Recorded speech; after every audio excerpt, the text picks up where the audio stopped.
Welcome to Sidetracked Garage. So today we're going to be messing with the carburetor for the f250 with the 347 stroker. If you saw in the last video, we did get it running, but it was really hot. The headers were glowing, and it was just really, you could tell that thing was not happy. So what I'm going to do now is take the carburetor apart, because this thing did have a similar issue the last time when I first put the heads on it. So hopefully that's why it's doing what it's doing, because it does look like it's dumping gas in there. It's not really a very fine mist. It's more of a like dumping a bucket out. So, and also there's gas laying in the intake. It might have something to do with it. So I'm going to go ahead and take this thing apart, hopefully save the gasket and not have to buy another kit. Yeah, I'm going to end up tearing that thing in half. I wonder if I can make one.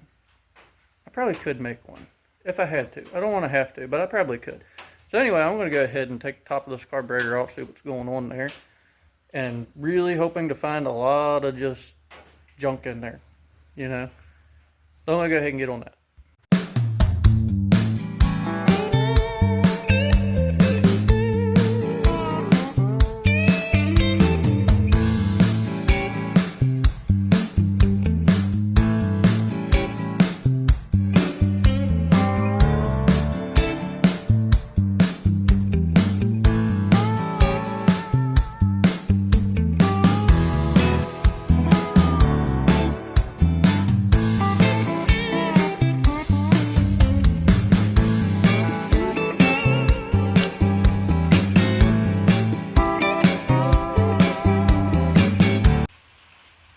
Alright, I'm going to go ahead and say it's just a little bit rough in there. And I really hope that that is enough to cause what I've got going on. There's a needle laying down in there, actually. See it? So I gotta get that out. That shouldn't be in there. It's kind of weird. Oh, okay, yeah, it just fell out because, well, that's why. They're supposed to go in there like that. When I took the top of the carburetor off, of course, the bolts come with it. Or the floats, I mean. And then the needle just fell out into the carburetor. So, it's not really any problem there. But I do need to get this gas out of here. You can kind of see some stuff floating around. Yeah, it just looks a little bit rough in there. It's not horrible. I've seen worse. But I'll go ahead and get that cleaned up and hopefully get this thing running right. So yeah. Okay, got the wiring cleaned up on this thing. So apparently with these, don't know why, but for whatever reason, they want you to run the power wire for the coil from the resistor to the coil. I don't know why. I thought it was resistor to the distributor and then 12-volt key on power for the coil. That is not the case. I mean, there's other ways you can do this. They have ignition control boxes and all that kind of great stuff. But just for a simple hook it up and roll, that's the way this one works. So now I finally got this. We'll go ahead and get that done.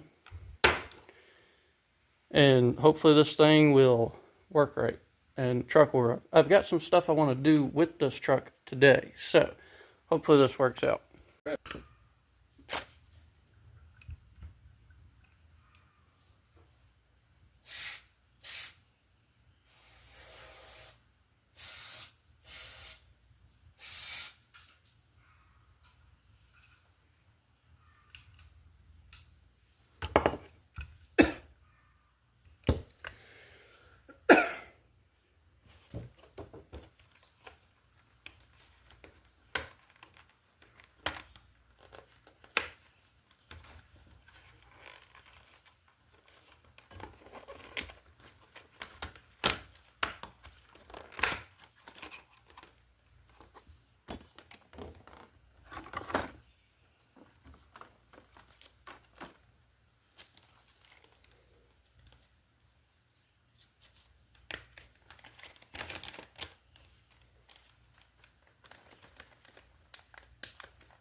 So, to make things extra careful, just make sure you take these out, because you will not get them lined up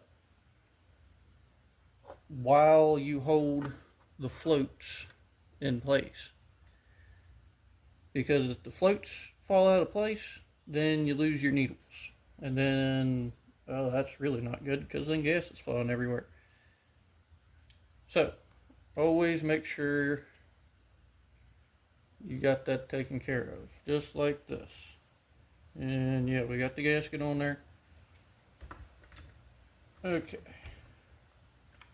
And we'll flip that up just to make sure the floats stay in place and we keep the needles in.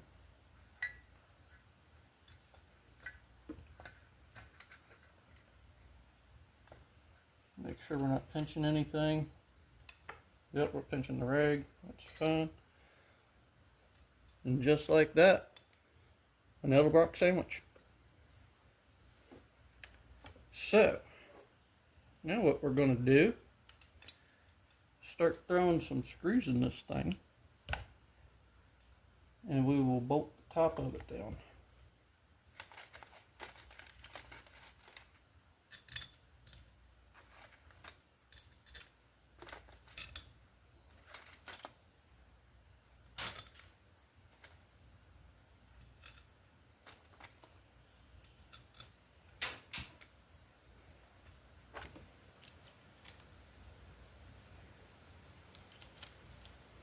And off the top of my head, I don't know of any torque sequences, but I mean, I just do the good old crisscross pattern, and it usually seems to work out. Don't snug them down all at once, just kind of like that. Move to the other. You don't want them all the way tight on one, and then move to the next, because you can crack this whole deal here. So you just kind of want to, like that, and just repeat that.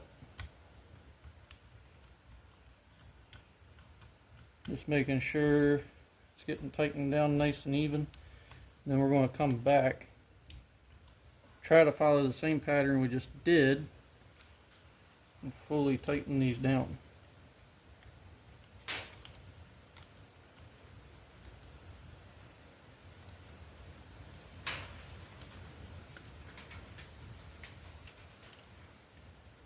I don't know a whole lot about carburetors, but I think I know just enough to get me into trouble and to get me by.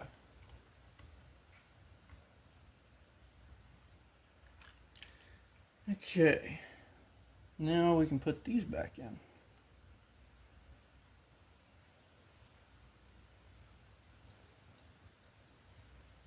in. Wrong way. It happens. There we go. Just make sure they bounce up and down in there.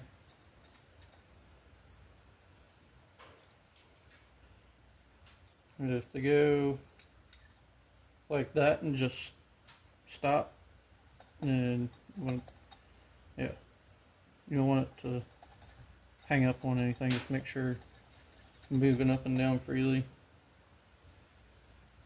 And then we can put these on. Which one did this one go on? This one.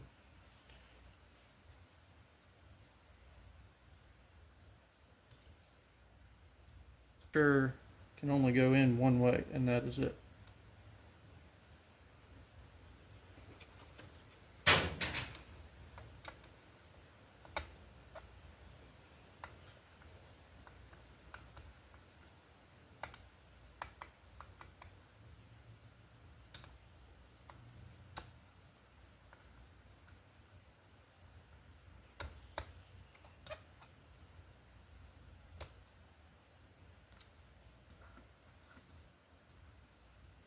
Hopefully I get this right. Yeah. Probably this one.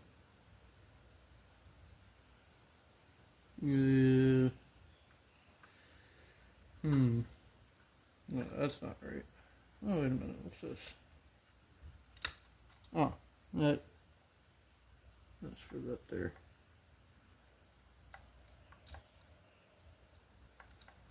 Yeah, that's just a choke. Well, one of the many levers for the choke. We're going to put one of these teeny tiny easy to lose clips on that. There we go.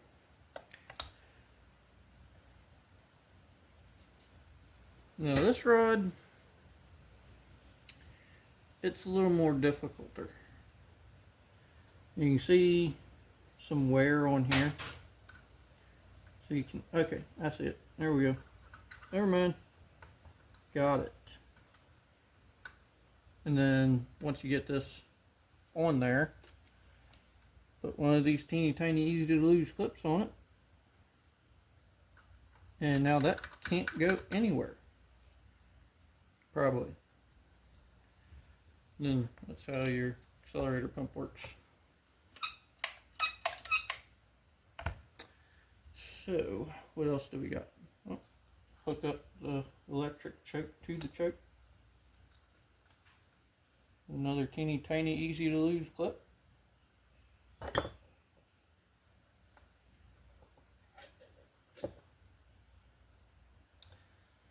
Well, I have just lost it. There it is.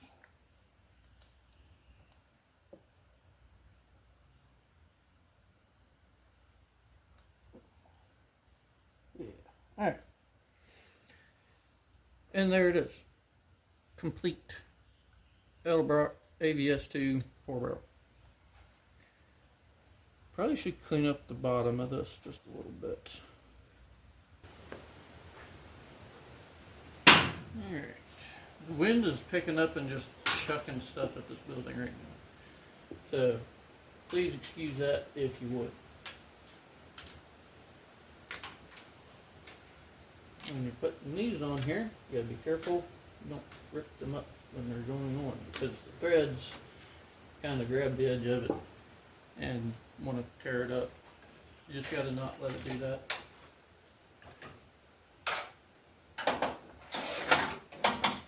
Okay. Oh yeah. Okay. Make sure the carburetor functions before you put it on.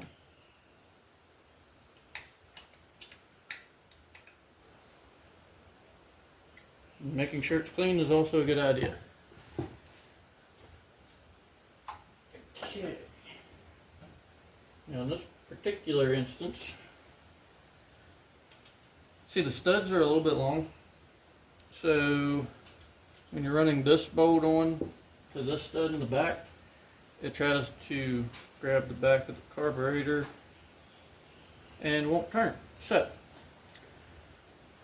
what I do to remedy that is just put the carburetor on little bits at a time so I've got more room for the nut to turn. But down a little farther.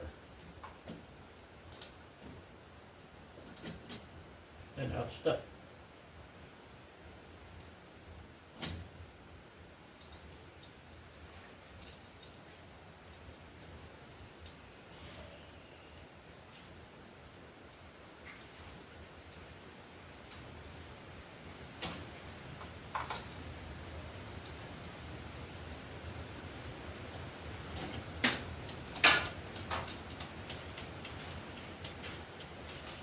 And there's another one of the carburetors going down. Another thing we want to make sure of is don't pinch wires. So pretty sure I came pretty close to doing that just now. And if I remember right, I think all the other ones go on just fine. I don't know why. It's just the way the carburetor's shaped, I guess. It doesn't allow for that one to just go on if the studs are as long as they are when the carburetor's sitting all the way down. This one here, there's plenty of room. Just the other one, not so much.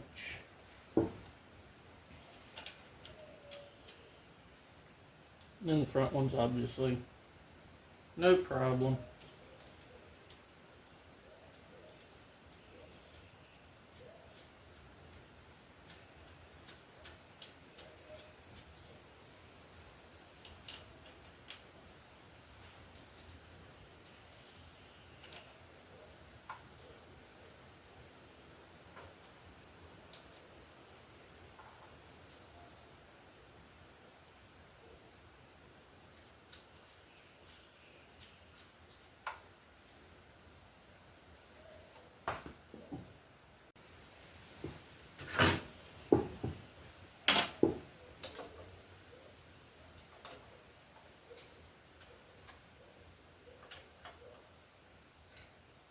Always remember to do crisscross pattern on the carburetor. Well, really on anything, honestly. 90% of things are like a crisscross pattern. Don't always go all the way tight all at once.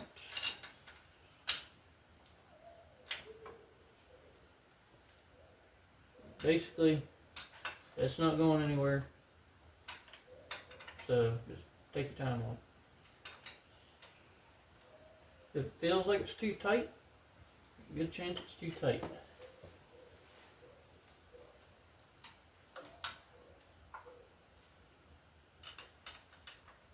And if you keep trying to tighten but it's not tightening, you got some issues, and you should probably stop.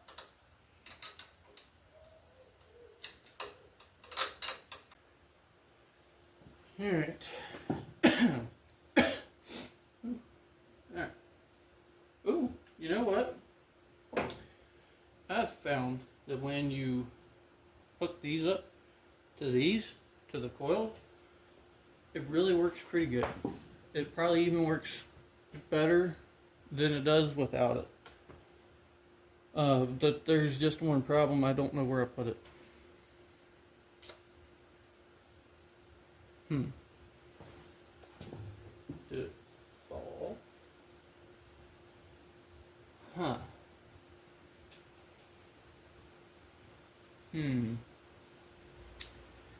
Oh. Found it. Which end did I have where? I think it was this one.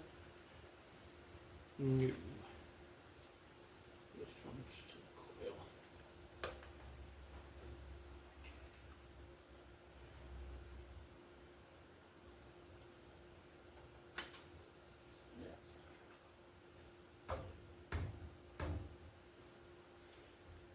That's probably making contact. Alright. Give it a taste here.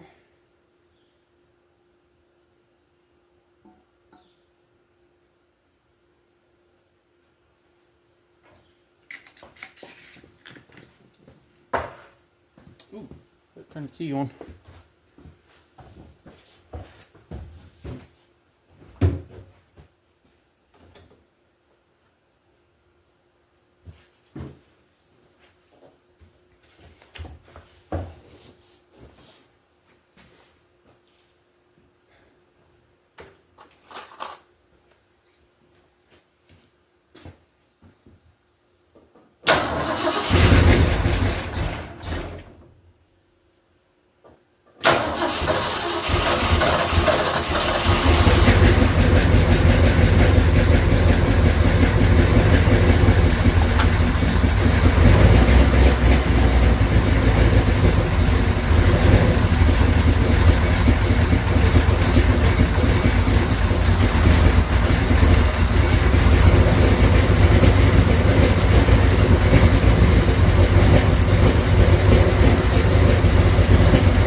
don't think quite as hot as before.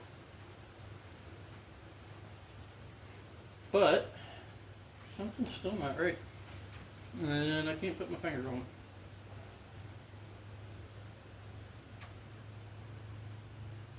What I might try to do is go ahead and hook up the vacuum advance, see what that does. So, probably shouldn't do it because I'm going to miss something. But I might go ahead and try to do some off-camera testing. So, be back in a minute, I guess. Alright, so it is getting to be about that time.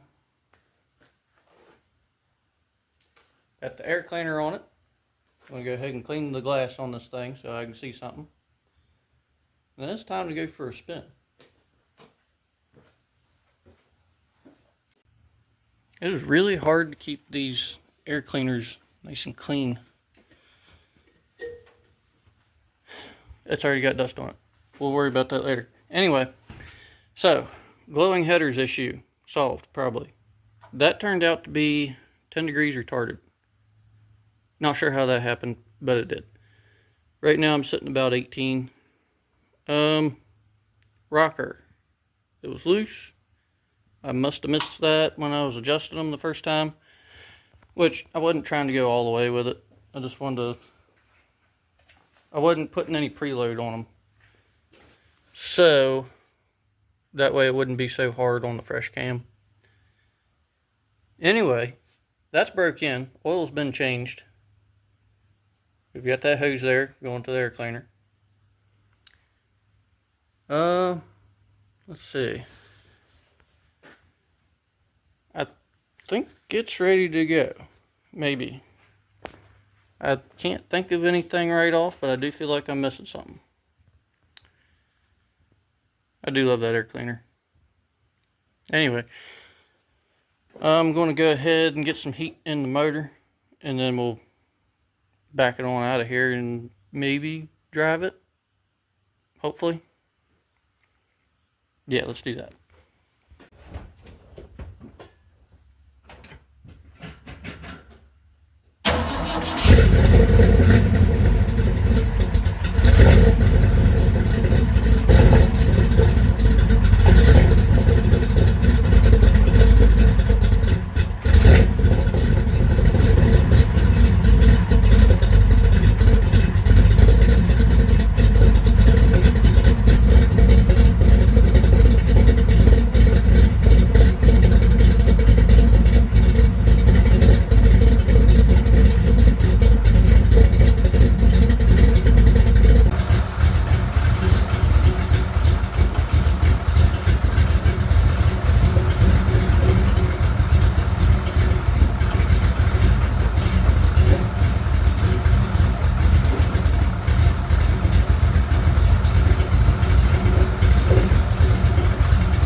Alright, let's see about this thing.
temperature's good, oil pressure's good. Power steering belt just squeaked a little, that's nothing to worry about. Brakes are a little soft, that's nothing to worry about.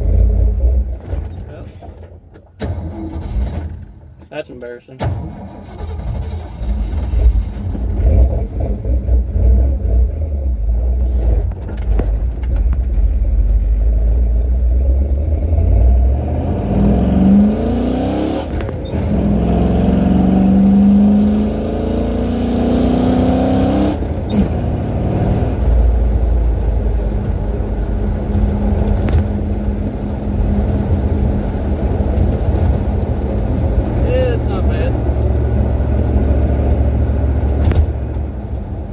Clutch dump is real too. Thing's a little hard to take off in because I don't have much travel in the clutch. I need bushings. So it's kind of all or nothing.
Temperature's still good and oil pressure's still good, and I'm happy with that. I knew that wasn't a very long trip, but I think it was long enough. Alright, that wasn't too bad. Not at all. Had a little bit of kind of wanted to stumble a little bit when you first really get on it. But if you kind of roll into the throttle and just kind of let it run its course, it'll get there. It'll scoot. How did that zip tie stay on the cow? Or the thing. This thing. Course port. I don't know. Anyway.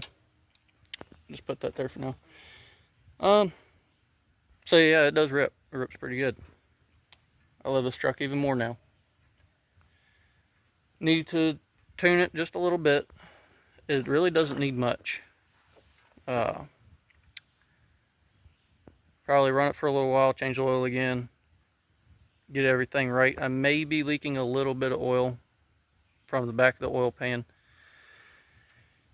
That's aggravating, but I don't know. As long as it doesn't burn oil. I saw no smoke coming out of the pipes all the way up and down the road. So I'm going to say we're good.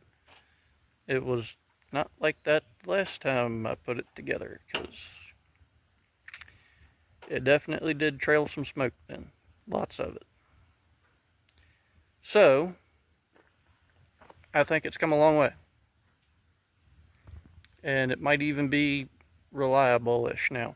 And I might not have to put a gallon of oil in it per week.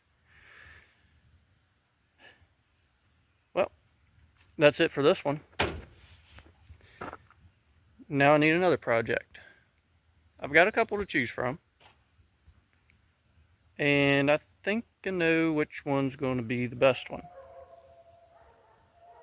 I don't know. let's take a quick look. For one, we have Grimace the Mustang. Maybe drag car. Don't know. For number 2, we have this sad looking little thing. This is Popcorn Jr., which you just saw was Popcorn Senior. This is the 85, I think. Ford Ranger with the 302. Blowed up. But other than those two, or the red truck, I don't know. Which one would make the best project? That's what I want to try to figure out. I really would like to get the Ranger going. That thing would be pretty sweet. I don't know.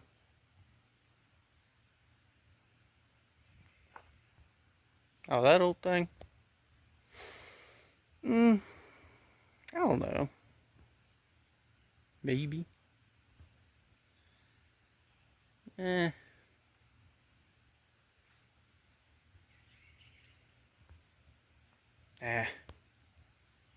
Stick to the basics. Alright, I hope you enjoyed this hopefully final build on the 347 stroker F250 version 2.3-ish, something like that. Might finally have it right. Nope. It'll be back. Hopefully not to take the motor back out. Really don't want to do that again. Not that it's hard, it's just that I don't want to do it again. That's going to be it for now, till we get the next project in. Hope you enjoyed it, and thank you for watching. Go ahead and like and subscribe, and I'll see you next time.